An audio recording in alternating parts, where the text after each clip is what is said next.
Hello, and welcome to episode 10 of ProgPod with Brandon and Eric. So, in this episode, we're going to kind of do a deep dive into the progressive metal genre and talk about what we think are the six most important, most influential progressive metal bands. And we're also going to talk a little bit about what we think are the kind of the current big players in the genre, who we think is moving the genre forward the most right now. For our Big Six, we picked bands that are actually metal bands. And there are a lot of bands that are not metal bands, but had a lot of influence over the genre, quite clearly. Yeah. One of the most obvious examples is like Rush. Yeah. Because bands like Dream Theater and Fate's Warning, those bands were clearly influenced quite a bit by Rush. Yeah. But Rush isn't themselves, they aren't themselves a progressive. Yeah, I mean, they're often cited with being the founders of the genre. With people say 2112, I argue Aggressive Steel, which is the one before. But both of them were like different at the time as far as like heaviness with prog was concerned. And a lot of people cite them as those two albums being like the first like progressive metal albums ever. Even though like personally, I don't think those albums are metal, but they're just like the way they influenced progressive metal bands in the future is why people say that. Exactly, yeah. And I mean, and another one is Tool. You know, they're a band that I wouldn't say is a progressive metal band. They have some overlap with the genre sometimes, but overall, not a progressive metal band. But they've had so much influence over the genre, and so many progressive metal bands take influence from Tool. Yeah, and so many progressive rock bands too. There's a lot of bands out there that try to sound like Tool, I feel like. Yeah. Which isn't necessarily a good thing in my opinion, but you can hear it sometimes. Yeah, for sure. So I guess without further ado, we'll get into the Big Six. We actually, we tried to record this a few days ago, but we had a difficult time, I guess, like coming up with it kind of on the spot. So we sort of left and thought about it for a couple days and came back, and we were going to have separate lists. But we actually just found out a couple minutes ago that we made independently the exact same list of bands. So I think we're just gonna, I guess, like read them off and one by one and say what we want to say about them. And I'll read one and then I'll let you say the next one. Yeah. Okay. So probably the earliest one that is actually a progressive metal band that had a lot of influence over the whole genre is Fate's Warning. And they're one of the earliest bands to do it. 1984. That's a pretty long time ago if you think about it. And it's interesting because you can hear elements from a bunch of different types of what would later be progressive metal and progressive power metal and those kinds of things. And it's in a way, it's almost like the common ancestor of two distinct species. Like you can see some elements in them in that ancestor of the two distinct species, but it's clearly like so it's very influential band, and still like a very good band too. And I guess I will talk about probably like the most popular progressive metal band of all time, which is Dream Theater. Obviously, they're in our Big Six. They came around in 1989, I think is when their first album came out. And I think Dream Theater's influence is like very vast and very wide, and maybe probably biggest influence one on this list. I just hear like their influence in so many modern progressive metal bands. They're just everywhere, and even in different like styles of progressive metal that like don't even like play like traditional progressive metal, that might play death or something like that, or something like way like different from Dream Theater. You can still hear like the Dream Theater influence sometimes. And obviously they like are very important for the genre, and I think like one of the biggest things with them is that they're also like had some level of popularity in the mid 90s at some point. Just like I know Pull Me Under was on like MTV at one point, like very randomly. And not sure why, but like that is like very big for the genre. And go ahead. And I mean just for people to hear it, you know. Like you could have like a really innovative band or whatever, but if no one hears them, then it's hard to say they're like that influential, you know.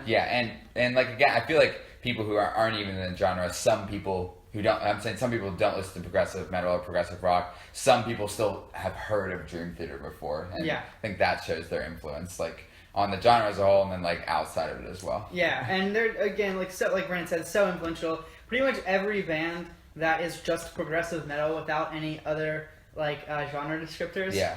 It's hard to not draw comparisons to Dream Theater. Yeah, With, I feel like every time I see an interview, it's like, oh, who are your biggest influences? And the first one's always like Dream Theater. Yeah, exactly. And they list like some other bands or whatever. Like Haken is a band that like used to get compared to Dream Theater a lot, and I don't particularly think they even sound like them that much. But the members of Haken's favorite band is like Dream Theater. Yeah, exactly. So they're obviously like very. And even though they sound different, it's still clear that they're influenced by them, definitely. to some degree, especially early on.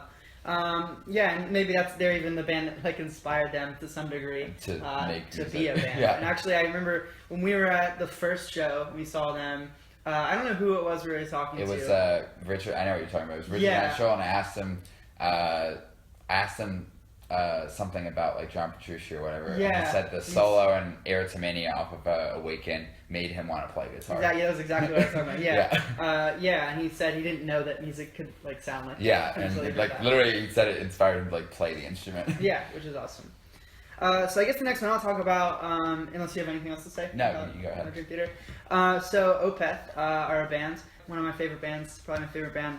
And they weren't actually the first band to do progressive death metal.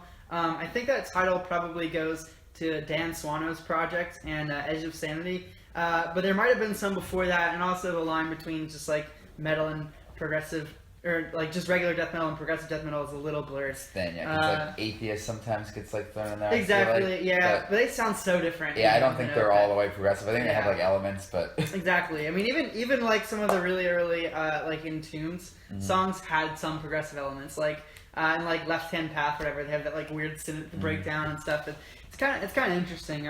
So anyways, but Opeth, they really popularized progressive death metal. I think they are to progressive death metal honestly what like Dream Theater is to just like progressive metal without any asterisks. They added their own like spin to death metal, and before Opeth came along, and before some of these other bands came along, death metal, the whole point was like it was short, it was to the point, it was a ferocious burst of energy. But Opeth sort of took death metal and added like progressive song structures. With like long songs that kind of like almost like meander, that are very linear. They don't have like a chorus. They don't like have anything to try and they have really energetic moments. But they also have like long, drawn out acoustic moments that are more than just a gimmick or more than just like an intro. They're a very like important part of the music. And they also added those sort of acoustic parts were in themselves like progressive. So it's really interesting. So not only did they do progressive song structures and introduce that to death metal, but they introduced actual like old school prog to the death metal and like combined them. So they did that a lot, and obviously so many bands today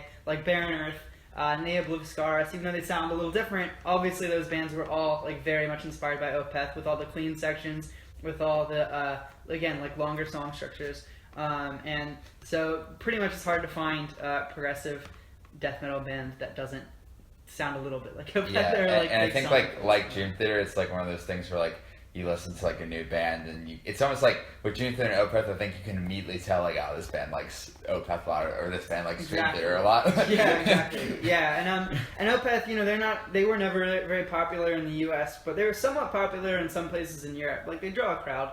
And so that helps too. I think a lot of people have like heard of them. Yeah, heard of them. And just another point with Opeth, I think, is that while like massively influential in the progressive metal scene, I think they have like one of the rare like crossover appeals because they're also like very like popular within the metal community as well. And I feel like sometimes metal people who aren't into prog, like they don't like prog metal people sometimes like don't disagree, like mesh as well. But I feel like Opeth is also not just influential in progressive death metal, but just metal as like a whole. Exactly. Yeah. Even a lot of bands I wouldn't consider progressive, I feel like they have a lot of Opeth-y like kind of interludes and things, and it's clear like, oh, that's like kind of Opeth-y. They have a lot of influence in like a lot of doom genres too.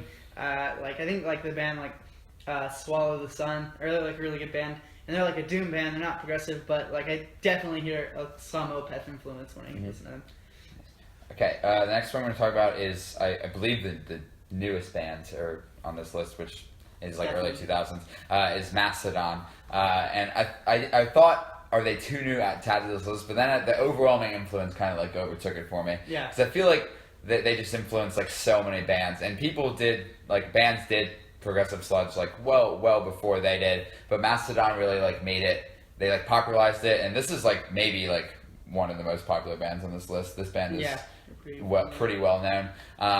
You know, they had this blend of like sludge metal with these progressive elements, and especially on their like first 3 or 4 albums where they were like really trying out these long song structures and just like riffs everywhere and just like changing constantly, using like a bunch of different vocalists and stuff, and they definitely like influenced progressive sludge like very just well into like the future. I feel like you could hear Mastodon like a lot of different bands like playing that style of music. And they're just like influential, not just within that like very specific subgenre, but just like the genre as a whole. I feel like just a bunch of people always cite Mastodon as like a massive influence on their music. Yeah, exactly. And I actually want to say too, you know, there were a lot of sludge bands before Mastodon. Like one really good example is like Neurosis. Yeah. But Neurosis, you know, they're so like heavy and so like crushingly like and very like slow and kind of just like industrial sounding. Yeah, and, like, Neurosis got like that sludgy stuff, but also like very doom like stuff going on too. Yeah. And it's just very like, it makes you feel like nervous. I feel like I love Neurosis, but yeah, like, I love it too. Yeah, but Mastodon, they kind of introduced a more bouncy like take on sludge metal. That's like faster. They have like some guitar solos and they have more energetic riffs that still sound sludgy, still sound heavy, but they're like faster and more like catchy. Yeah, and it's definitely more like catchy like vocal melodies and stuff as well. And so many bands today kind of like do a similar thing to Mastodon with, you know, that sort of style of sludge metal, like bands like Barren Earth. Although Barren Earth started only like a couple years after Mastodon, but Barren Earth, like Red Fang, their band does that, Sludge or whatever. Yeah. And there's a bunch of other like DVNE. Yeah, DVNE. They're a really good one. And which you should check out DVNE if you haven't. Yeah, they're very good. Yeah, they only have one album too, so yeah, you don't have any excuses. Yeah. So the next one I'm going to talk about is one called Meshuggah, and they might be one of the more controversial ones on this list because a lot of people, most people I feel like Meshuggah, but a lot of people don't like the bands that they influenced. And I think that they have influenced some good bands and some not so great ones. But anyways, Meshuggah, they started out in the early 90s playing, and they initially played some like sort of thrashy, technical thrash type stuff with some like harsh vocals, groove metal type stuff. But they quickly started adding like really crazy rhythms and polyrhythms, and it really helped that their drummer is like one of the best drummers ever with that, and I think it also helps that they stayed a relatively cohesive band for a long time, so they were able to like work together and like, you know, make all these kind of complex sounds that focused on these rhythms again, and they also focused a little bit on repetition and just like creating these kind of like, it was almost like more than creating like songs, it was just creating like a sort of like an atmosphere that like grinds away at you. Yeah. And they also are very influential even more. So not only with those kind of things, a lot of bands do a lot of the rhythm, polyrhythm stuff, and you know, they're not the only band to ever do that. And I'm not going to say they invented crazy rhythms, but a lot of bands in the metal world and progressive metal worlds, I feel like when they do that kind of thing, it's always like, oh, like they might cite Meshuggah as an influence. It also helped that Meshuggah had some level of popularity, especially in Europe. Now, besides all that, they also had a whole other thing that they did. They invented the whole sound that is today known as djent. And it's honestly hard to think of another example of a sound being so, like, having it be so singularly traced to a band. One single band. Because, like, even, like, Dream Theater, right? Like, everyone's like, oh, they're, like, the progressive metal band, but there were bands around that time like doing kind of similar things. Dream Theater just like did it the best and like made it the most. But Meshuggah's like, no, Meshuggah started the whole djent thing, like absolutely. So, no one denies. No one ever argues like, no, it was actually this band. It's always like, no, Meshuggah did that. Yeah, exactly, which is like a very specific sound. So they did that, and it's pretty interesting. A lot of people don't like a lot of djent bands. I think there are some good ones. I think there's some not great ones, but I guess it's not really the thing. They're very influential in the genre of progressive metal as a whole. Which is why they're on this list. Nice. Yeah, and the final one in our Big Six is Symphony X. You know, they get compared to Dream Theater like a lot for some reason. They don't really sound like they don't really sound like them. Yeah, Symphony X is much more based in power metal, I think, and also like some like neoclassical type stuff as well. But yeah, they're probably like either them or Fates Warning is probably like the least well-known band on this list, I would say. I would probably give the nod to Symphony X as being the least well-known band. But they're like massively influential to the genre. especially spawning off like lots of like influencing many progressive power bands in the future. Like one that comes to mind to me is like Seventh Wonder is a band that I think is like heavily influenced by Symphony X and also Dream Theater, but everyone is. But yeah, Symphony X like obviously like influenced a lot of bands within the genre, and I think their influence is more like you have to be super into prog to like get their influence as much. But yeah, they blended like progressive metal with power metal like just so like seamlessly, and had like really like catchy melodies, vocal melodies especially, that were Russell Allen's obviously a very good singer, as well as like really technical like playing from like all of the members. Like Michael Romeo is just known for like just like shredding on the guitar. But yeah, they have a big influence as well on this list, and that's why we added them to the list. Okay, so I just wanted to mention a couple other bands from the past that I thought were really influential. And the first one is Queensryche. Honestly, I have literally never listened to a Queensryche album, but I know they're like massively important to the genre, especially in like the when they got a little proggier with like Operation Mindcrime and that stuff. So they're very important to the genre. And then another band that I like don't think quite has like the influence reach as like some of the other ones, but Pain of Salvation was like a very important band to progressive metal, and is like one of like the staples of the genre, I think. Just really important and really unique too in their sounds and style, and still making music today. So yeah, they're also really important. And one that might surprise you, Eric, that I think is important to prog death, I'm gonna talk about Gorguts for a sec. Oh yeah. I think Gorguts is really important for like kind of like influencing a lot of like prog death stuff, but as well as like being influential in the metal community as a whole. Just like I hear like their influence in like later bands as well, and they just have like a very particular style of progressive death metal that they play. That's like really unique. So yeah, I wanted to mention them as well. Very cool. Okay, and now we're going to talk a little bit about some modern bands that we feel like are carrying the torch a little bit. Maybe ones that are pretty influential right now. Maybe ones that are like kind of pushing those boundaries. And I'm going to talk about like a couple. I think we're just going to switch off maybe. Yeah. Probably the biggest one, and I'll let you comment. Too, if you have anything else to say. Probably the biggest one for me is Haken. Just because they started off, like we said earlier, like with the Dream Theater influence, but they almost just like pushed it to where it's their own thing. Especially with their just like crazy Haken-y passages. There's really no other way to describe it. And just like with how much they change from album to album, how much they continue to innovate, and they refuse to like stay stagnant on a specific sound. Like every album has sounded like totally unique and been its own thing. I mean, they could have easily, when they released the Mountain, that was like their kind of breakthrough album in a lot of ways for a lot of people, and they could have easily just like stagnated on that sound and kept playing that kind of brand of progressive metal that's like barely metal, like mostly rock. And then they, but instead of doing that, they released Affinity, which is like a 1985 like themed album, 1980s themed album that's like heavier. And then they like released Vektor, which is like even heavier, and that's like they went with shorter songs and stuff. So they just keep pushing it forward, especially with all their vocal stuff that they do. I think that's really important. And I see some other bands like starting to do that kind of stuff now more, and I always think like, oh, like that's like a Haken-y passage, To Haken, they're just easily one of those bands that are just like up there at the top right now, pushing things forward. Yeah, definitely agree that they're like the biggest name in the genre right now, and have been for a few years now. It's always a very big deal on the internet when Haken is releasing an album. Exactly. In our very niche circles. But another one that I think is really important in the modern era is Leprous. The band gets like thrown in with Haken a lot, but they sound like honestly nothing like Haken at all. Leprous is like has this brand of progressive metal that they played when they first came on the scene that was very like, it's just kind of wild at first, like Bilateral especially is just like kind of like all over the place and kind of seems insane. There's a bunch of weird like time signature stuff obviously, which all these bands like mostly do.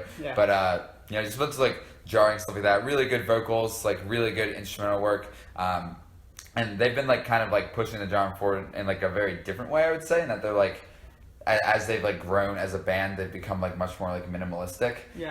Like with their latest album, Melina, it's just like much more minimalistic than their early work, and it just sounds like completely different. And they're a band that like changes like Haken changed from me on, but like in a different way. They're just like doing it in a very different way. Yeah. And I think that like is truly progressive what Leprous is doing, and I think they're like very important to the genre for that reason. Yeah, another band I mention is, we already talked about a little bit, but Obliviscaris.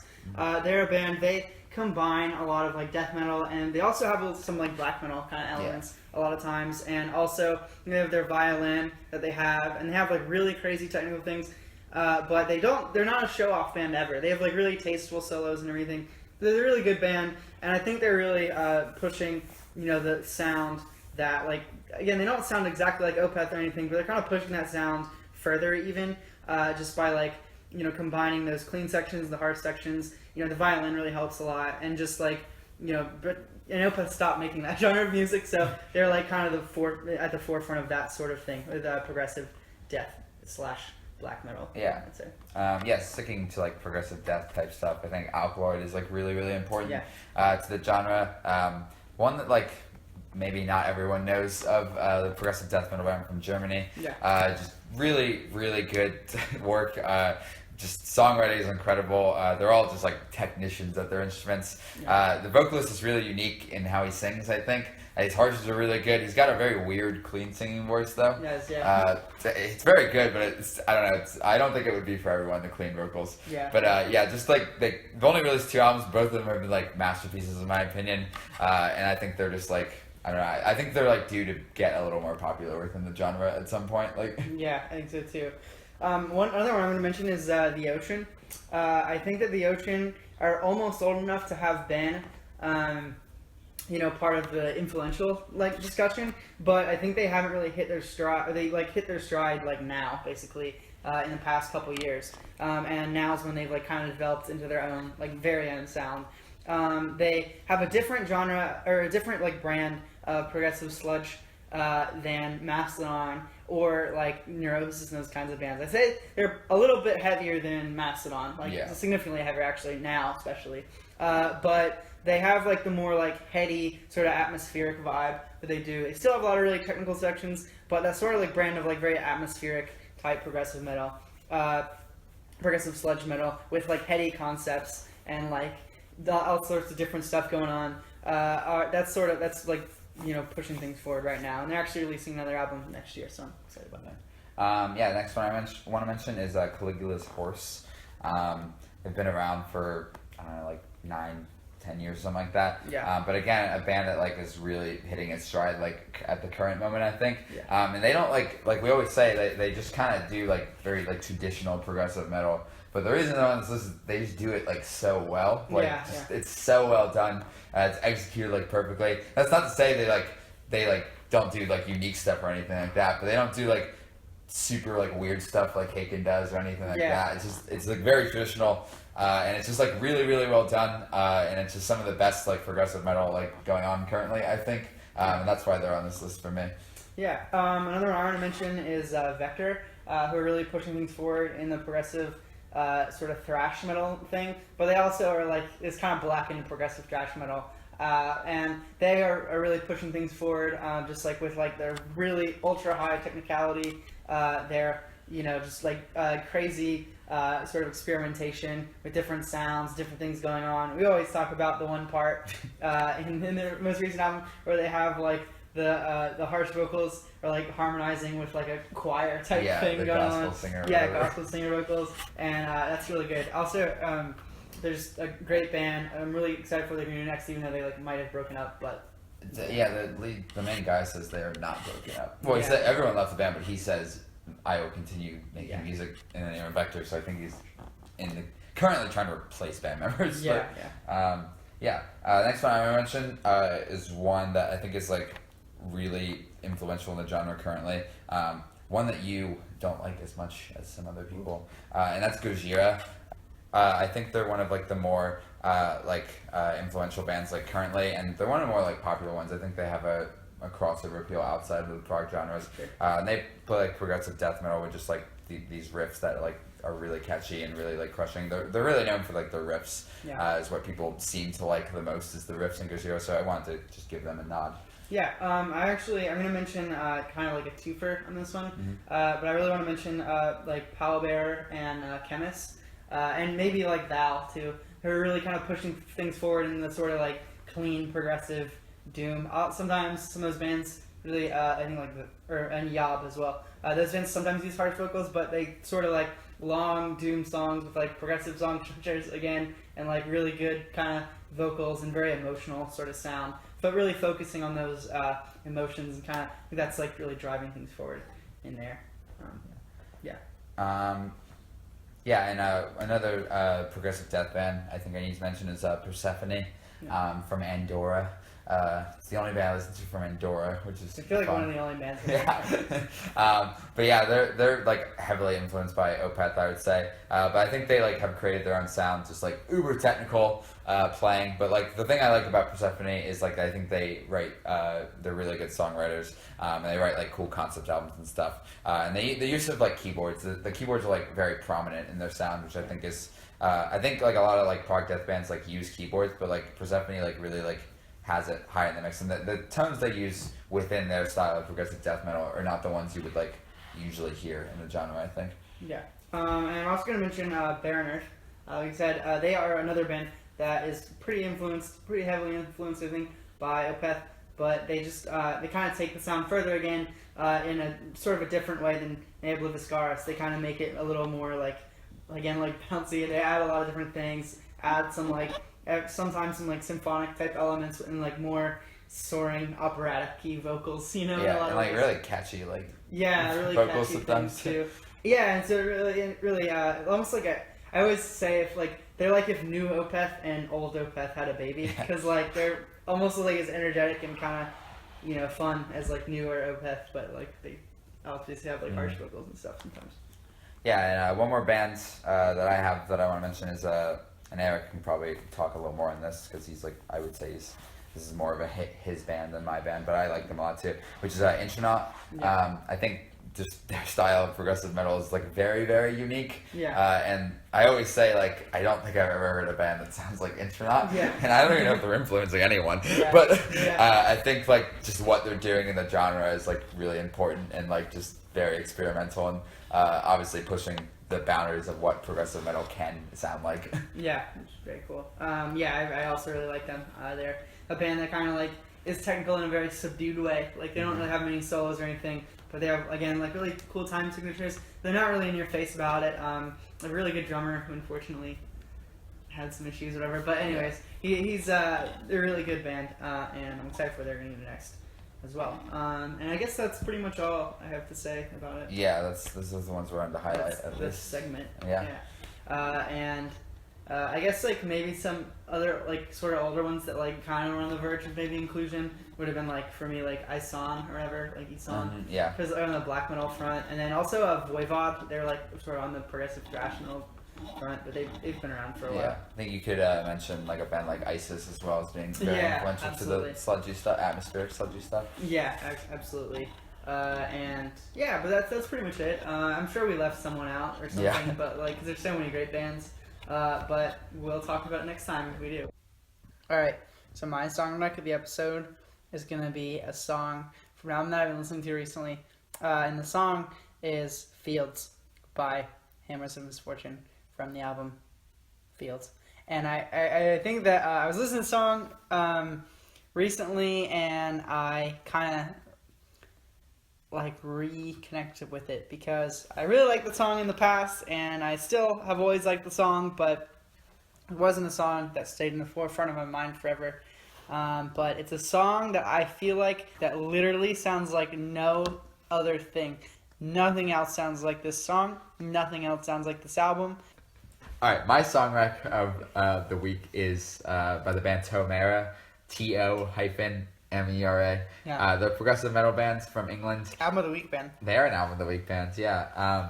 And the song I'm going to mention is the song Then Blood, which is the second song off their first album, Transcendental. They're like an interesting band. They're progressive metal band, a lot of like different influences. They kind of like do things like a little differently. There's like some moments that remind me of Dream Theater, but then like other moments that really don't. There's a lot of like really catchy like vocal melodies, but sometimes there's like not like sometimes the vocal melodies I think are like not catchy at all. But anyways, they have a female vocalist, and they have really good instrumentation, some really good guitar work, and some really good keyboard work. And this song is like one of those like examples of like some very catchy vocal melodies. There's a really like big soaring chorus, really catchy chorus, and catchy vocals. Really good guitar work. There's like some really cool like choppy riffs that like are playing in like the verses a lot, which I really like a lot. And overall, it's a great song, and they're a great band. And this is a great album, and I definitely recommend checking it out. Yeah, and that's about all we have for this episode. So see you next time on ProgPod.